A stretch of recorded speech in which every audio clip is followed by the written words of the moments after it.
يوم طلت شيخة البيض قدام الملا كأنها بذرة سما ليلة الربع عشر. يوم طلت شيخة البيض قدام الملا كأنها بذرة سما ليلة الربع عشر. جت باها بصرها وفي نسبها تفتخر.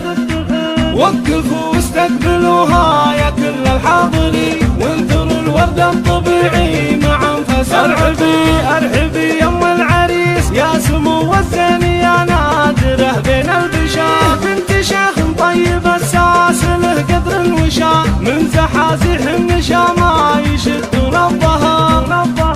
وامك اللي طيبها ما لها يندوم ذا صنعة اوصافها تشبه اوصاف الدرا. افرحي الليله وتهني عسى عمرك طويل ليله بالسعد من اجمل ايام العمر. الكريم الشهم كساب الامدح الجزال بالمراجل له فعول ومرصد شهاب. نسل مرحوم مع الناس ذكره لا يزال بالكرم والطيب عسى الخلد له دار ومقام. وامدح اخوان العريس والنعم فيهم عظيم الرجال اهل الطناها مقابيس الظفار. والخوات اللي خذلنا الضرابه والجمال فيهن احترت بيوت القصايد والشعر. والختام الله يديم الفرح طول الليال والسعاده في دياركم على مر الدهر. يوم طلت شيخة البيض قدام الملا كأنها بذرة سما ليلة الربع عشر. جت باها بصرها وفي نسبها تفتخر.